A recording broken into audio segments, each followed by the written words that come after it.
Awesome. Ooh. Yeah, man. So I was real sick last week. Hold up. Tell me the story in a second. Let's just start there. With being sick? Yeah, why not? Sure. That's where I was going to start, so it makes sense. Did you say hold up though? Yeah, hold up. We're live now. I just want to get it on I just want to get it my screen situated. So Got it. No, totally. I'm with you. Just want to make sure that I held up. Actually, go. So yeah, man, I missed last week. I was super sick. It's very interesting. Ever since I got really into the Wim Hof method and started really increasing my interoception and my proprioception, so my body in space and the space in my body, really increased those things exponentially in this practice. And being sick has never really been the same. So when I get sick, it feels very different. I can feel it pretty much the moment that I start getting sick. Like, so 2 days early before I show any symptoms, I realize that it's there. It usually starts with a weird headache. And if I act on it and take care of myself, I can usually stop it. But I didn't do all the things that I needed to do to stop it. I just kind of went on with my day on Sunday.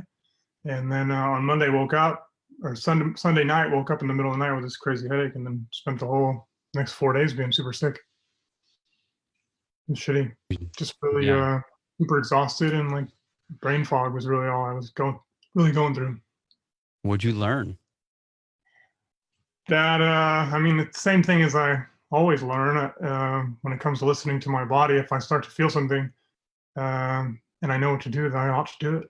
Otherwise, the consequences are going to be 4 or 5 days of being sick versus just one day of being sort of sick. Yeah, for sure. I feel like the colds I've gotten in the last couple of years have been very much. Makara is like super, super like, hey, I feel like my throat's doing this thing. And she like cooks up this little homeopathic tonic and then forces it down my throat. This is the most terrible stuff she puts in there is this oregano oil. It's the most disgusting stuff in the whole wide world. Yet it's the same thing. It's just like if I pay attention to it, if I do what my body's asking for and I rest. And it just reminds me of that old adage when we were younger, like the late 90s or so, it's just like, just sweat it out. Just go sweat it out. And it's just like, is that even real? Is it not? Is that a placebo thing or is it a real thing? So it's interesting how that stuff kind of, I don't know. It's just fascinating. I'm not sure if sweating it out is good or bad, but I can pretty much guarantee that going out and doing it anyway, just because you're sick and not letting that stop you, that definitely makes things take a lot longer. For sure. I've been paying attention to my own self, and like when I give myself that first day, so what I do is I eat a bunch of raw garlic. Like I cut up garlic like it's a pill, and I eat it like that. That's pretty much it. And fast. I'll do anything with food other than that, just water and raw garlic. And I usually am not sick. I usually stop the illness that day, and then I skip the whole rest of it, whatever it is, whether it's the flu or the cold or whatever, because I'm able to sense it. Like I actually feel my heart rate variability change. So my heart rate variability goes from normal to abnormal, and I can actually feel that because of this interoception that I've gotten in touch with. I feel it happen, and then I can almost pinpoint where the illness came from. It's very interesting. I can feel it hit my body, almost like it's like getting stung by a bee, but way less painful. It's like the same amount of feedback. It's very interesting. But I didn't do any of the stuff. I fucking hung out and ate and behaved normally, and I got sick. Yeah, that's so funny. It's like, yeah, I mean, Julie and Lauren were going to be in here too, but apparently they just flew back from Thailand, and Julie's super sick too. And so it's always interesting, those transition points where we often catch something when it's traveling to or traveling back, and you just bring something on. It's just like, I'm reading this book.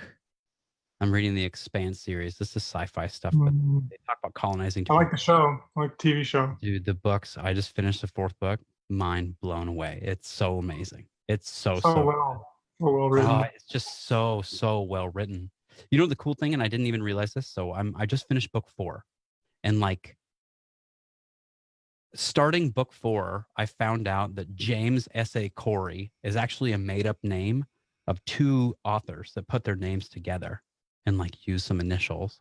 And the way that they do it is they'll write one chapter and the other guy will respond. Yeah, isn't that That's awesome? Expanse. That's The Expanse, man. Yeah, the I wonder books. how That's how often they that wrote fucking the book. happens in novel writing So, world. no, well, the thing is that they're not novelists. They were, well, I mean, they are now, but Yeah, totally. they They were, wrote it. They just wrote a they dope, made, dope sci-fi story. yeah, they were making a tabletop game, Interesting. and they had this whole world, the whole world like built up. And then somebody's like, check it out. I was like, hey man, you guys should these should be books. This is really awesome. And they're like, well, how do we even do that? And they're like, hey, I have this idea. And they just did that. And they just one would write one character perspective. And it's really cool when, because you can tell if you're really paying attention, you can tell like the different chapters, like the different nuances from writer to writer. Yet it's really cool when the perspective changes. So it's like chapter 1's Dustin, and then chapter 2's Ryan, Dustin, Ryan. And then Our something own, like our own chapter little 27 where philosophies they come out. finally meet and cross, and how now both authors are writing both characters instead of just the run. It's really, really cool. And so like I don't know, it just blew me away even more and just how that happens. And I I think it's, think I think that's a really good example of 1+1 = 3. I think that like oh, for sure. really simple synergy of things, the whole being greater than the sum of its parts. That whole idea. Mhm. It's like that's a great example of it. Yeah. 2 idiots decided to just pass a notebook back and forth, and now they're retired making movies. Now And they're retired. Yeah. And they're so good at it. They're literally releasing a book every other year. And these books are like, because I do the audiobook because the Jefferson Mays is the voice actor.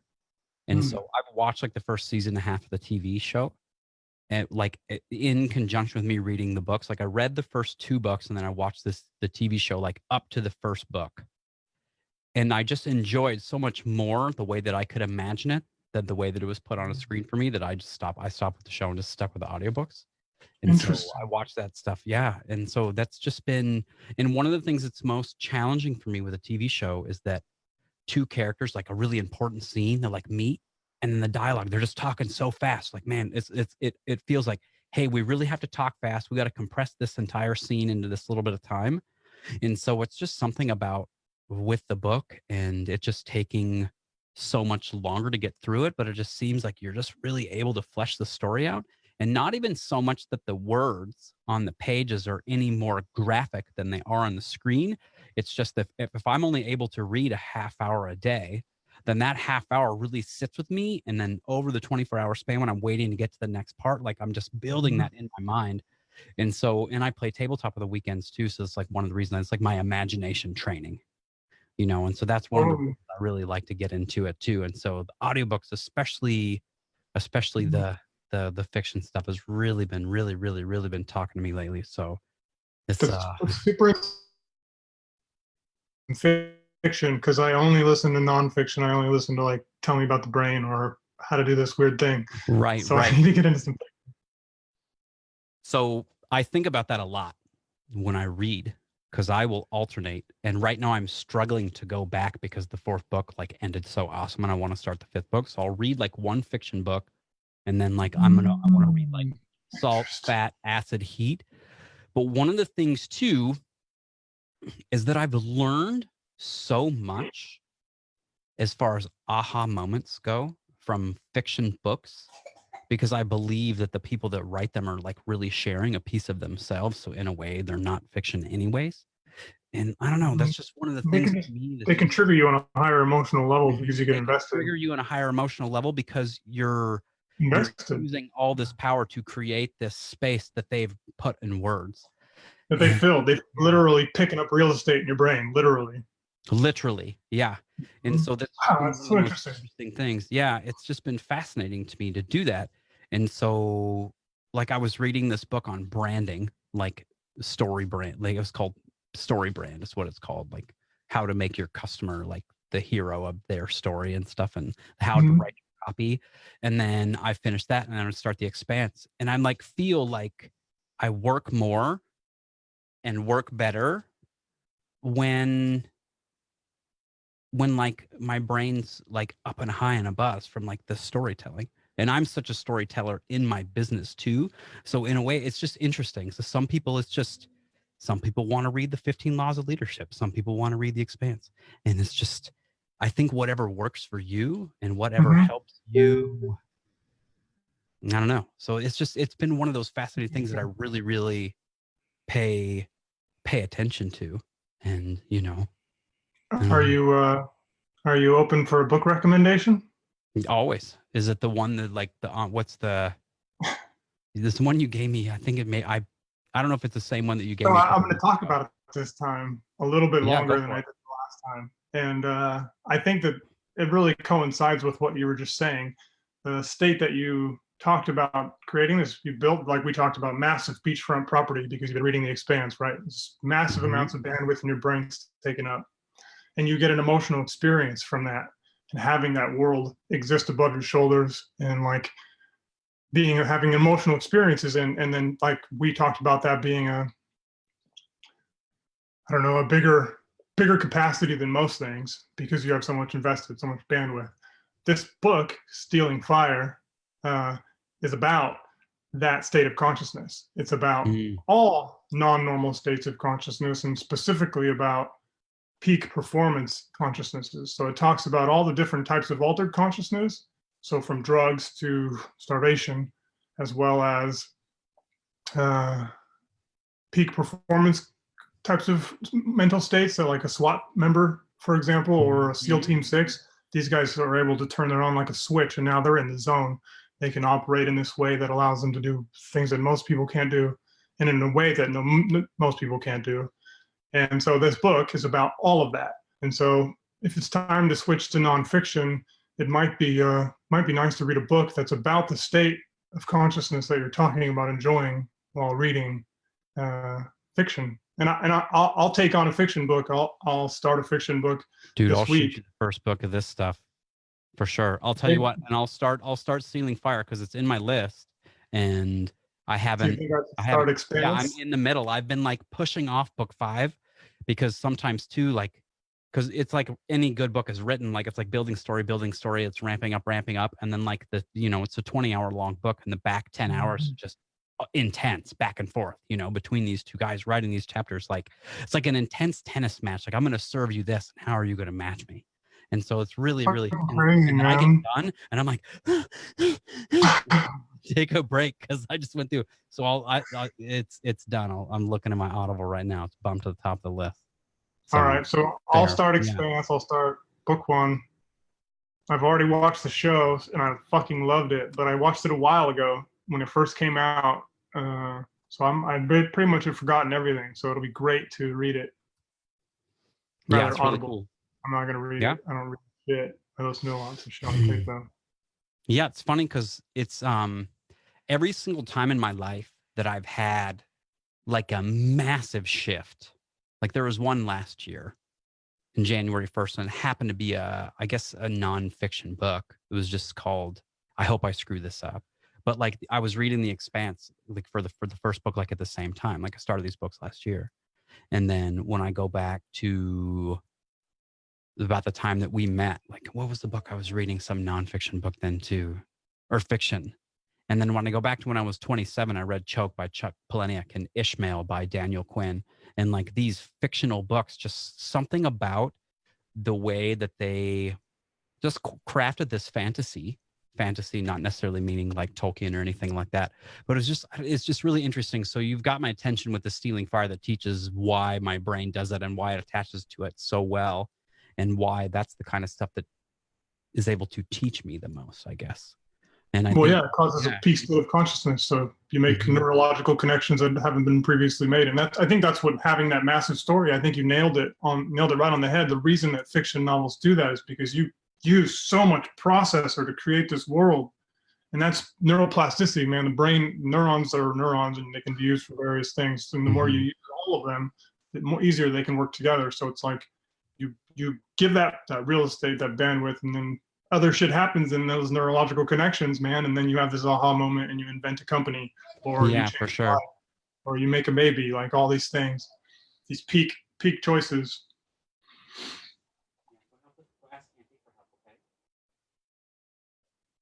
We have McCare's cousin staying with us, so she's helping us out. Nice. Yeah, so it's that's been really cool. What else have I been getting into lately? I had the weekend before I got sick. Mm-hmm. Um, I had one of the best workshops I've ever had in my whole life. Or not my Tell whole me about life, my whole instructor career. It was it. at Yeah. a biodynamic farming ranch for a group of investors and team members that they have working on that project. It's kind of like an experiment to see if we could create a longer term relationship, and it seems like that's going to happen. Going to be Oh, seeing them yeah. again. Yeah, Yeah, I remember you telling me about this. It's super exciting. yeah. So that workshop was That like stuff happens. I fucking roped it, man. Like I hit a home Yeah. run. I hit multiple home runs that game. So I would say it was my really business amazing. has been like this weird upturn. Like it's really interesting how I know at least I made this commitment. So part of the reason that I'm doing this weekly call with Dustin is that I've been under some form of coaching or like very, very strategically placed weekly meeting with somebody to help me keep accountable to the things that I want to do more than anything else.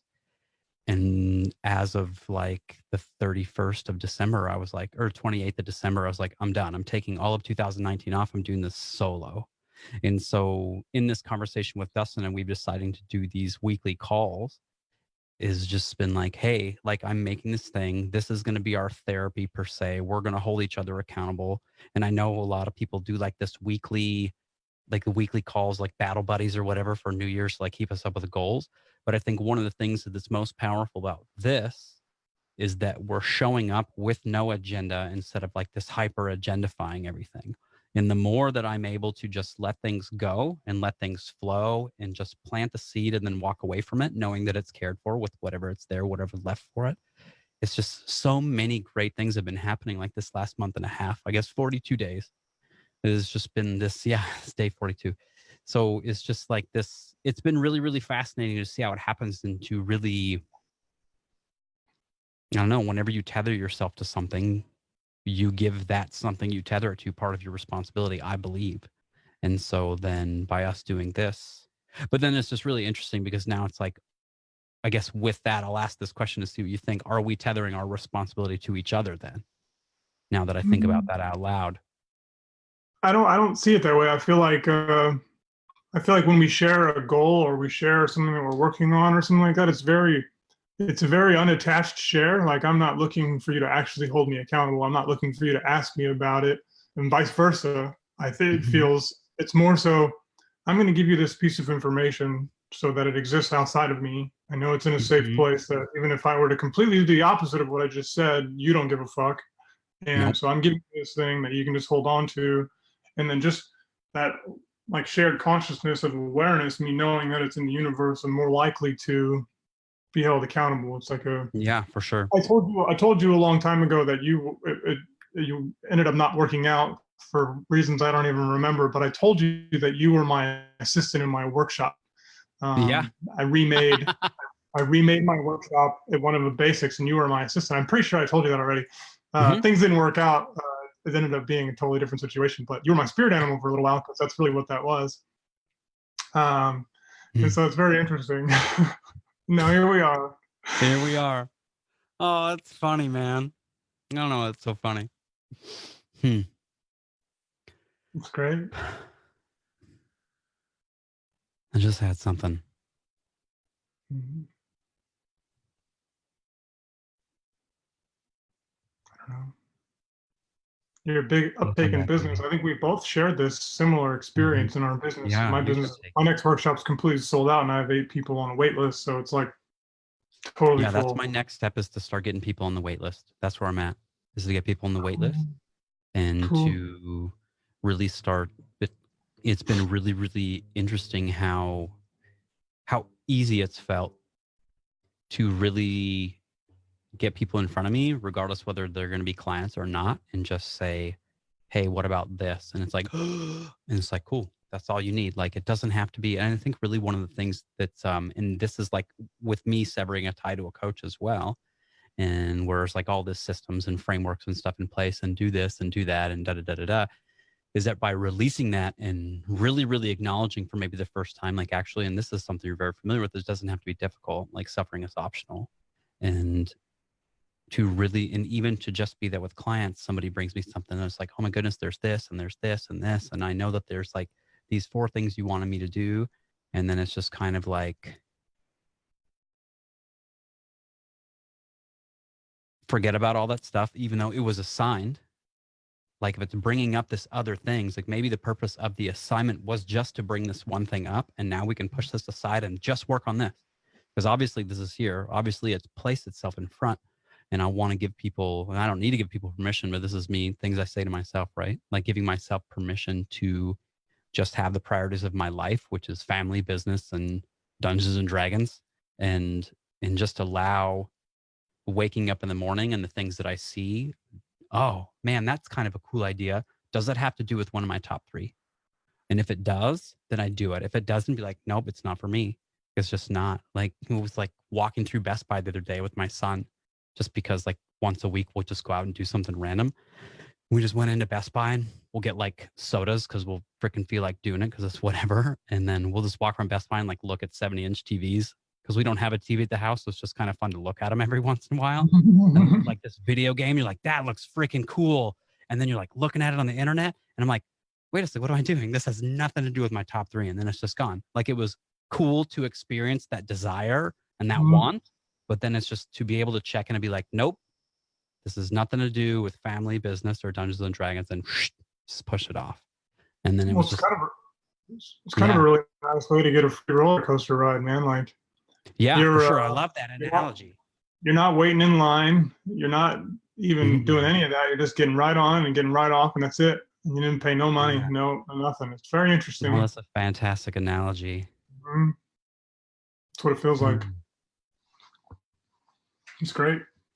That's cool, man. I don't know if I'd want to reduce all of it to being in alignment with the top 3.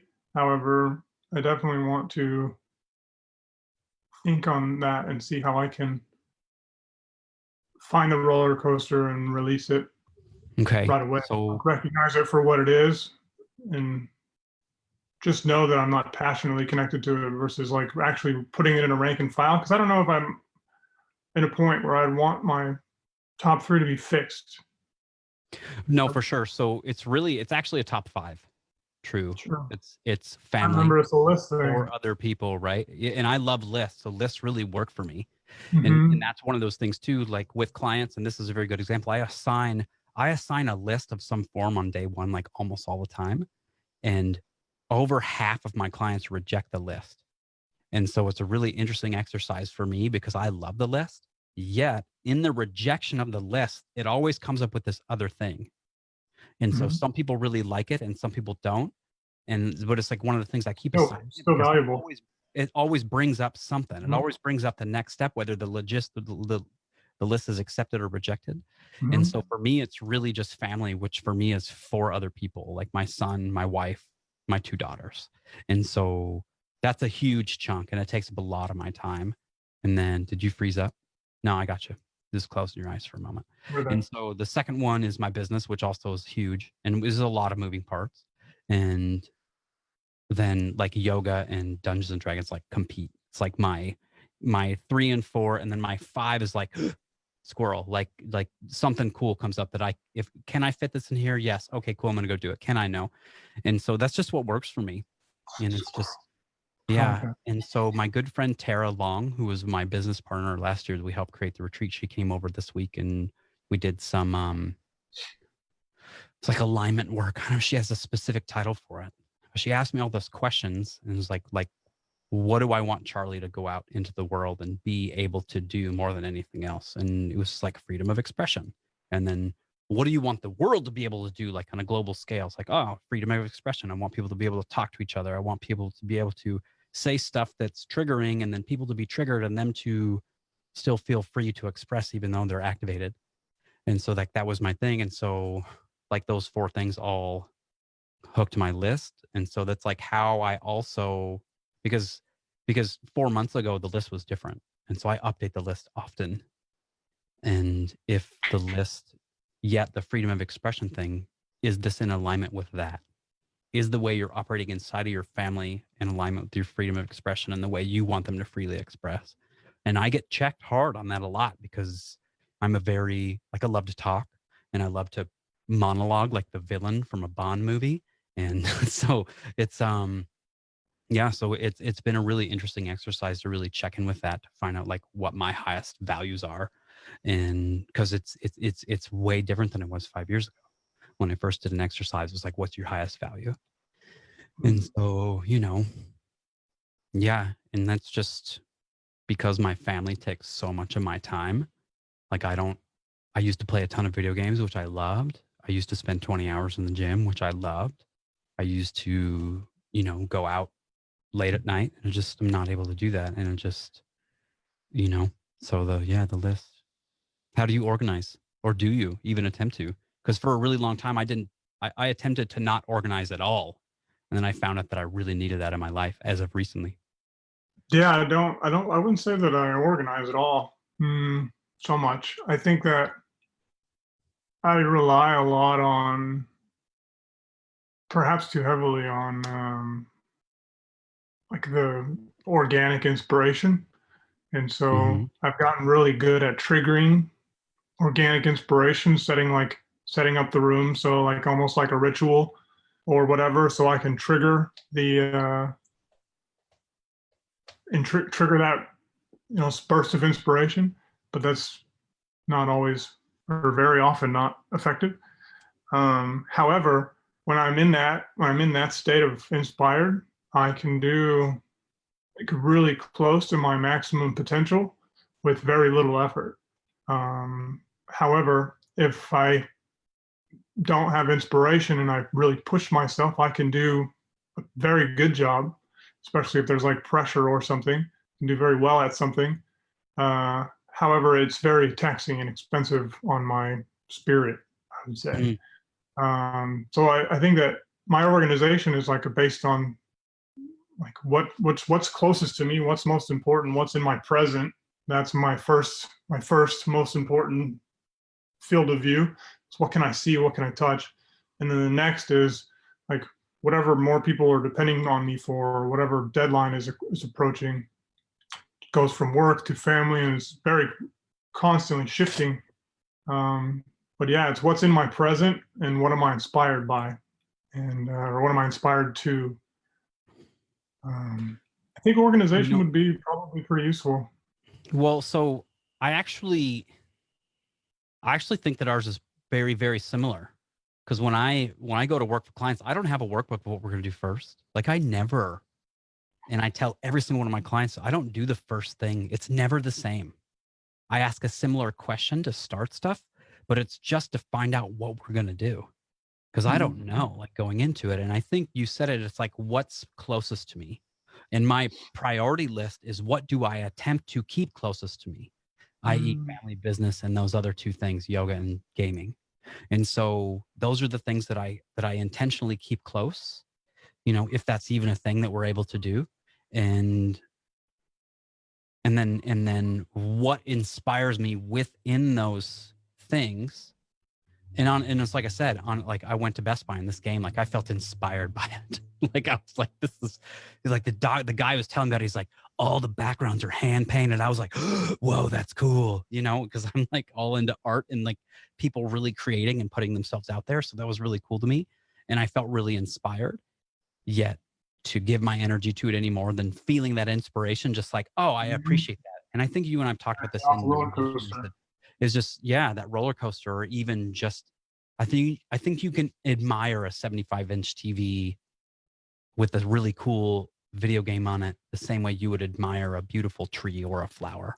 And I know we've talked about that in regards to women, as women are walking by, like admiring them like a flower instead of an object. And so, but like just having that, like, oh my goodness, I appreciate that. And then just be like, okay, cool. And then moving on, but then notice that your energy is still giving to that appreciation to something else while you're in the space of something else, and just practicing letting it go. That's interesting.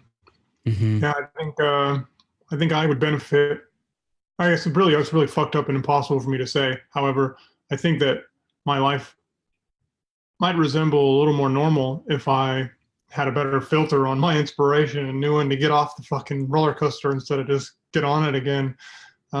However, that being said, me being on certain roller coasters so long that I puke my guts out, and whatever version of that makes sense in real life, and then getting in that state has led me and connected me to, or put me in the position to, or I introduced me to the person of X, Y, and Z that really took me to like a next level as a human. So it's like my inspiration, buying the stupid video game and then being broke and then getting kicked out. Like that's never happened. But version of that, like one decision seems great, and then oh shit, everything's on fire and people are yelling.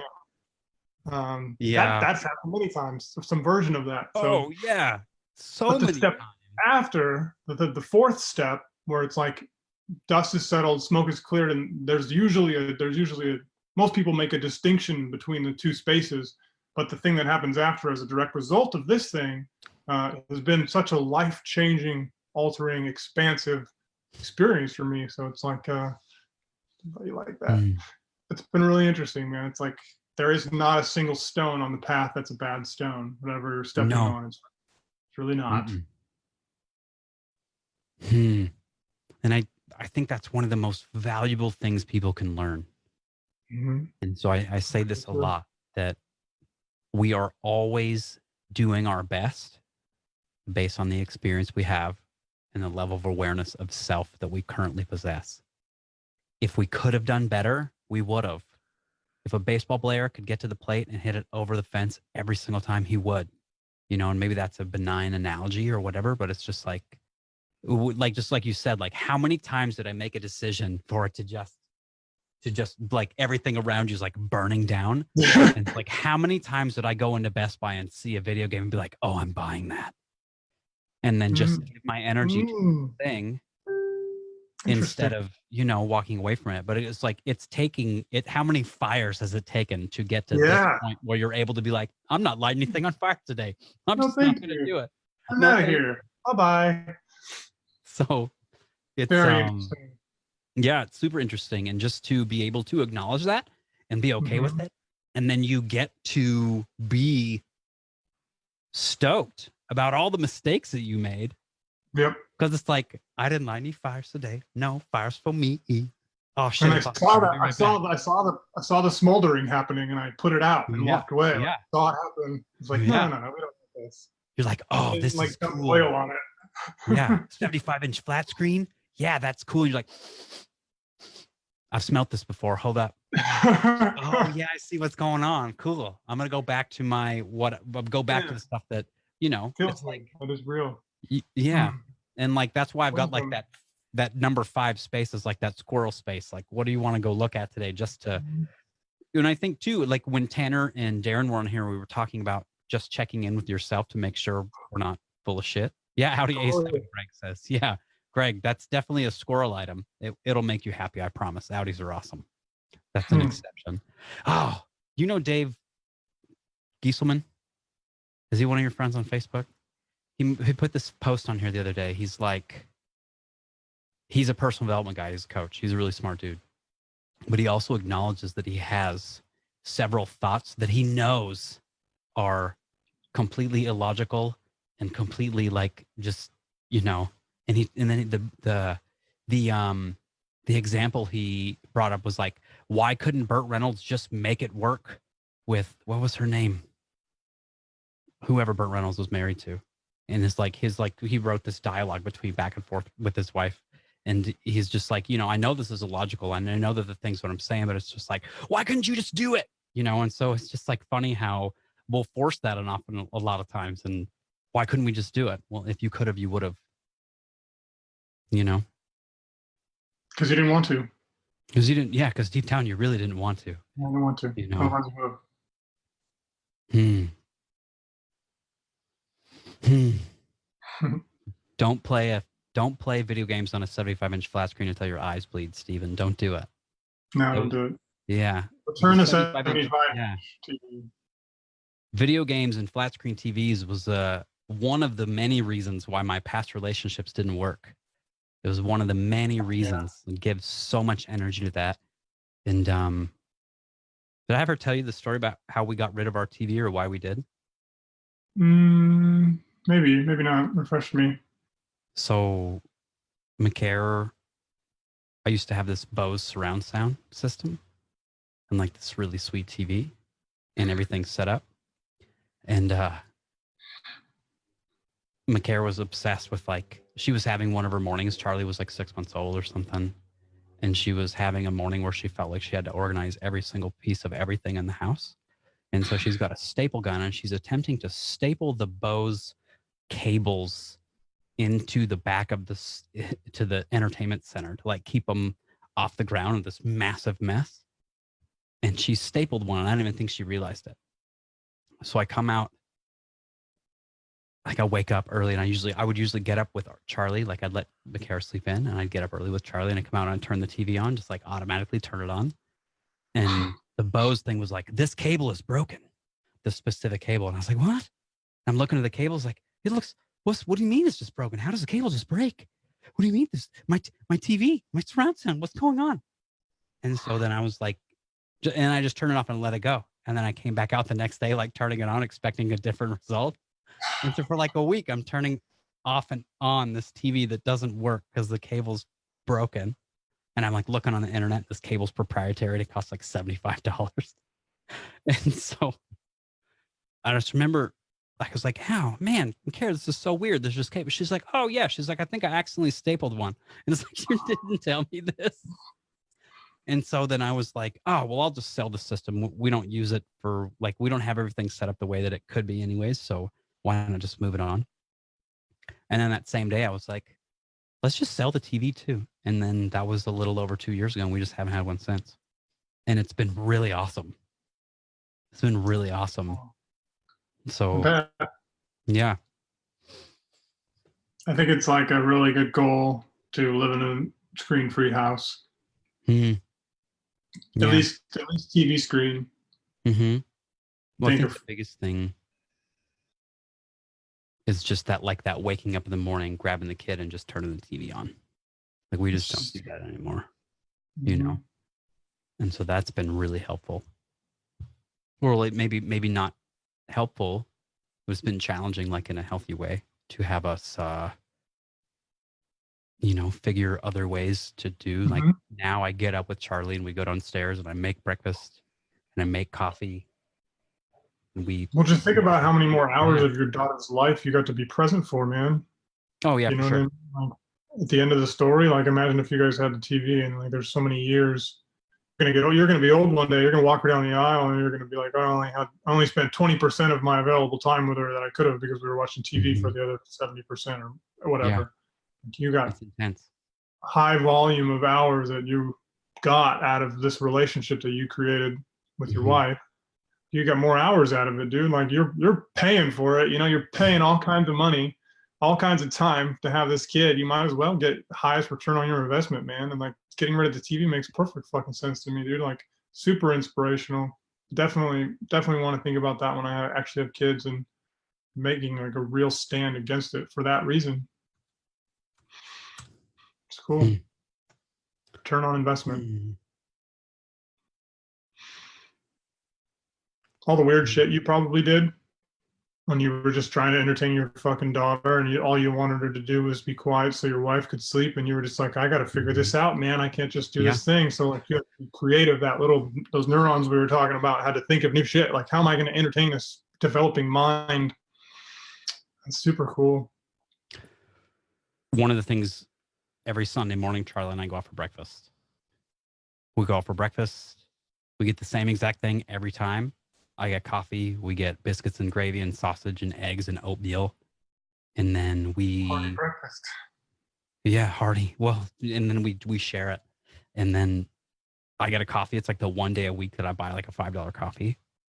And it's like 7 a.m. We're like standing at Whole Foods door, like waiting for them to open it because she's like ready to party. And then we eat breakfast outside. And then we go in the mall and we run around the mall for like an hour. And so and that's like one of the things that we wouldn't normally do. If we had a TV, we would just sit in front of the TV. Because if I hand Charlie my phone, she will be silent for hours. She'll be silent. It's amazing and frightening all at the same time. So like frightening. how quickly it was just like, and it all started like a year ago. It was like a Sunday night at like 5 o'clock, and McCare and I are looking at each other and like, how are we going to make it 2 more hours? And like, it was just one of the days, like, because it, like, from a survival instinct, we pulled like this old iMac out and played Frozen for Charlie, and like, it was just like just one hit. It was like crystal meth. It's like heroin for you guys. You're like, peace. Oh, it's so good. Oh man, it's like, and so That's yeah, so fucking wild, man. it's wild. It's so wild. And the funny thing too, Develops you as a human more though. As a parent developing on in the road of development, like you're into development, so it's more obvious. But like someone who isn't into development, who just develops on accident their whole lives, like not being able to pay attention to your kid because you have the thing of a TV, like they're missing out on so much development, dude. Like, God, I can only imagine. So interesting. It really is. Have you seen my my phone screen? I think if you had your phone set up like this, yeah, the black and white. I tried that. Everything is. And it was, I'm perhaps should give myself more time because I left it on that for like 2 days, and I use it. Well, and I'm catching myself in the bullshit like right now. The truth is that I should go back and get a flip phone. Yeah. And only use it to communicate when is necessary, and use my computer for work. Because that's my excuse. I tell myself that I'm using my apps for work to communicate with people. And really, it was noticeable how irritated my brain was from looking at a black and white screen. Like, it's visibly irritated. And it takes about a week. It takes about a week. And Dustin, and this is the weird part, is that I would turn it back to color and not even realize that I had done it until several hours later, be like, oh crap, it's on color. Like, seriously. And then I would turn it back, and then it would be like, and half a day later, be like, oh, and like not even know it. Just like, like those 3 buttons. And it's like someone sent me something that I had to look at in color, and I turned my color back on the other day, and dude, it felt like I was on fucking drugs, man. It felt like someone just gave me a bunch of crazy hallucinogens. I just took a bunch of ecstasy. My phone was just like, all the little red dots were like causing dopamine, dude. It was crazy. Like, I felt a visceral change in my state looking at my screen. That's the biggest thing, is that the red dots are gray and they're harder to see. All the apps are harder to see. All of the apps, because so much of your recognition is color. So when the shape recognition is gone, you have to. So you form new neurons as a result too. So you actually get smarter turning your phone gray because you have to relearn all of the new shapes. Once you relearn them, the benefit's over, but other benefits take that place. For sure. Yeah, I highly recommend it, man. It's boring. It feels dumb. You can't edit photos. Looking at photos is dumb. Instagram's super sucky. I still use all of the things. I just spend less time on them, and I noticed that like I said, the physical state change is just way less. And that's like when I felt that physical state change, and the other day, and you were talking about your daughter just to the iPhone. Like, I get it, man. Get that. It's not the same thing with the laptop. Like, if I set the laptop in front of her, 10, 15 minutes goes by and she shuts it and walks away. She doesn't even like it. It's something about the phone that's like extra strong needles of heroin straight into your retina. Like, it's so interesting. And you hold it, so it's like very personal. And just hold it, and you're interacting in it. It's like part of you. Like Elon Musk talks. He's like, we are already bionically enhanced. He says it's already are. We just don't have the bandwidth yet to pump the information faster. But it's like our brain craves that information. These things. Yeah, limited. So they'll figure it out. They'll chop hands off, and like it'll be like these little USB plugs. You just plug it in or plug it in. Yeah. It's fascinating. Fascinating.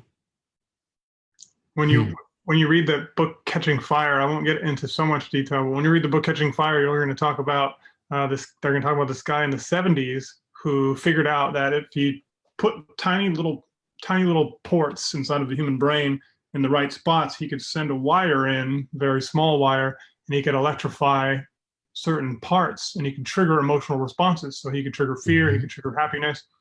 And check this shit out. So as soon as the DOD found out that he could do this, it took them 15 fucking minutes, man. It took them like literally a very short amount of time for them to take that technology, put it on a donkey, and train it to lock a nuclear weapon into a village.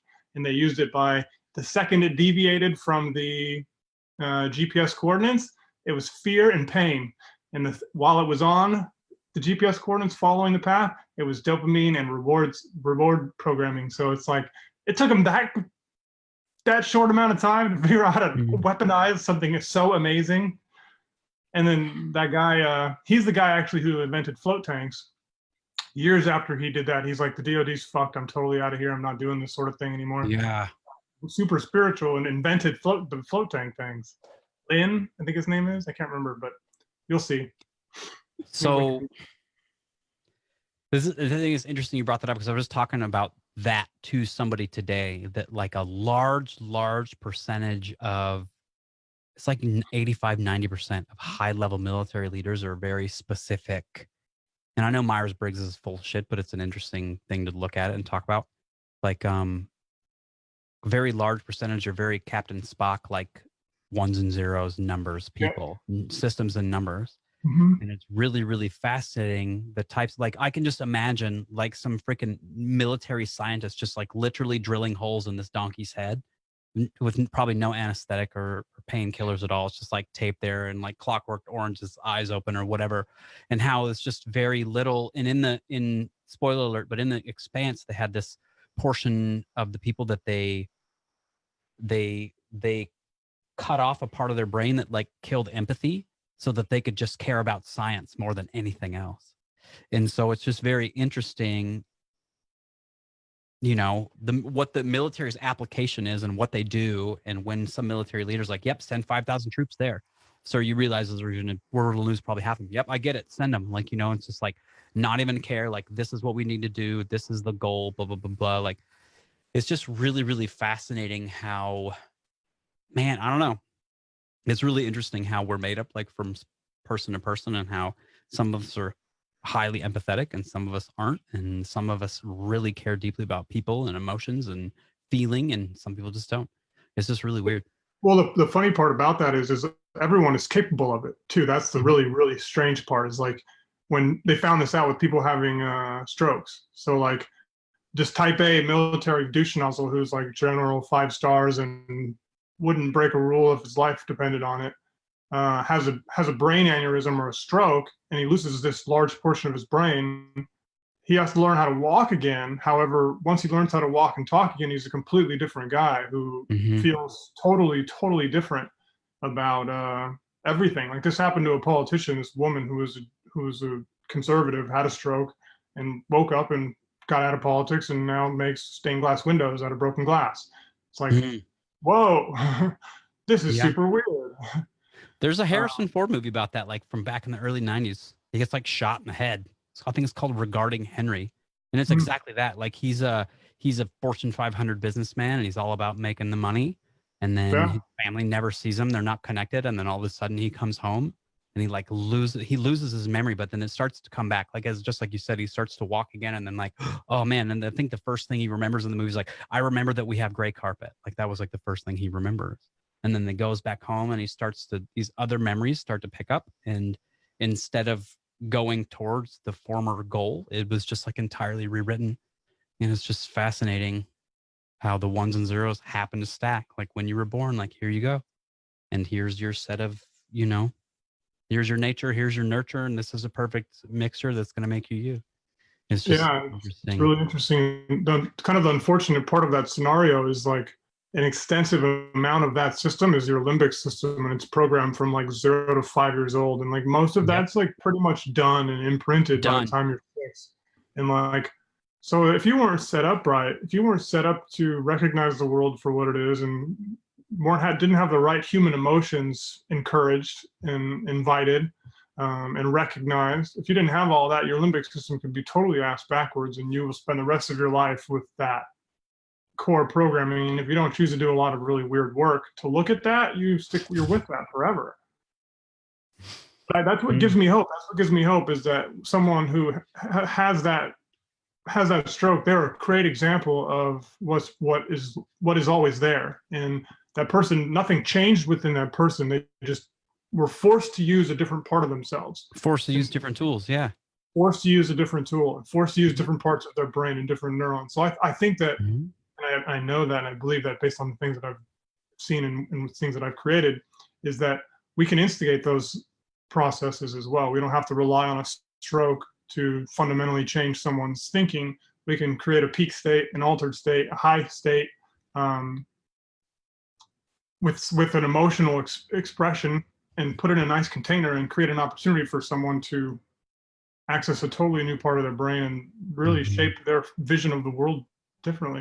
This is what happens to 3 out of 4 people that go to Burning Man. 3 out of 4 people that go to Burning Man have a transformative experience the first time that they go. And I don't know what the person is, but it's because it's so unlike anything you could ever imagine and experience that it takes you so far out of what you think you know and what you think you are that you see something a little different. And that happens to 75% of people that go for the first time. I imagine that you and I could say that 25% of people 25% of people have an adverse reaction to Burning Man 2, and we could probably go find that evidence if we wanted to, which is the really interesting thing that there's this YouTube channel I've been telling everybody about. It's about this these 3 people that were formerly from academia that found all these people doing these grievance studies, and they said, well, we need to find what's problematic about Burning Man. And they would go in and just interview the right people or doctor the interviews and find the right information to prove that it's a bad place, and just the way that. And so these 3 people are kind of, they wrote this paper on the problematization of dog rape, like at dog parks, when like a dog like jumps on another dog and just starts going to town on it, and how that is somehow connected to rape culture, like in Portland. And they made up all this research and this like crazy paper. They made all this research up, and then they submitted it to the people who like review and edit and publish these things. And they not only made it past editors and got it published, Jesus. they actually won an award for how amazing their research was, and how, and like people, it's just, there's a large group of people out there that are just looking for problems, finding all the stuff that's problematic. And like, you know, you can go to certain universities and get entire degrees on grievance studies, and like, how can we find out this information and prove that this person that I just happen not to like, not that this stuff isn't stemmed from something where somebody was actually hurt, yet it's just like this pendulum swing, like so far to the other side. It's fascinating. Yeah, I'll shoot you the link to that channel later, because it's interesting. It goes to do that initial limbic response imprinting and recreating that truth over and over and over, and manufacturing it even. Yeah. It's fascinating. It's crazy. All right, brother. I think it's interesting that could actually get published, you know, it's fictitious work. It's like we're so ready to let the other guy do the work and just take him as take it. It's like, oh, okay, you say so. Here's my money. Yeah, here's my money. And it's really, really fascinating. And I think it's just more, well, I think it's just like you said, like we can train ourselves. Like for a very long time, like anger was my go-to tool. And I thought that was my most effective way to communicate or accomplish things that I wanted to accomplish as far as relationships went. And then I trained myself to believe a different way. I trained my limbic brain to believe a different way. So now, like, I trigger fight or flight when I get angry instead of when I show love. You know, it's like you can train that. And it's amazing how you could literally do that with anything. You know, top 3 psycho-emotional needs, or it's like, where do I come from? What's my purpose? And what community do I belong to? And if you can find the right group of people that just check the right boxes, like you believe that you've arrived. And we see this so interesting. Those things mean I would say so little to me. Well, no, I know for sure. I think we could. I've heard that before. Where I come from, a community I would love to have more of, but the other 2 I like. It's like Well, the biggest thing, and we see this a lot in religion, is that where do I come from and what's the purpose? Mhm. Purpose and meaning are kind of the same thing. It's convenient stories we've created so we don't have to deal with the topic of death. Because it's like, if I came from here and I know I'm going there, all I have to do is cross my T's and dot my I's, and I know that, oh, if I die or get hit by a truck, like, I don't have to worry about just the lights turning off and everything being black. And so we create these massive moral frameworks based around these things that we've created. I mean, you know what I'm talking about. I don't need to get too deep into this yet, but it's just like, yeah, but that's been like, I think in the last 5 years since you and I met, like, one of the biggest things that I've put into practice and like trained myself to be not only okay with, but really excited about, is that I don't know. And that's kind of awesome. Because I get to go maybe discover the answer today. Like doing these calls every week. Like, what do we, yeah, you know, we just shot 51 minutes about nothing and everything. And it's like, oh, I'm walking away smarter and, you know, a little more, you know, Uplifted, all the things. Yeah, uplifted. It just feels good. Yeah. All right, brother. All right, man. That was nice. I liked it. I appreciate it. I liked it too. Enjoyed it. It's a good session. Right. Hell yeah, man. I will, I'll send you a link to that channel. I'll put it in the comments on this video as well. And yeah, I'm gonna download Expanse tonight. The first one, like 6 tokens in my Audible account. So yeah, it's called Leviathan Wakes. And I'll start. If I type in Expanse, it'll just work, right? Yeah, if you type in The Expanse, if you got Audible, right, it'll show up. Leviathan Wakes is the first one, and I'll start reading that other book too. You'll like it. We'll talk about it. I'm sure I will. Hi, brother. I'll talk to you next week. Yeah, man. Later. Later.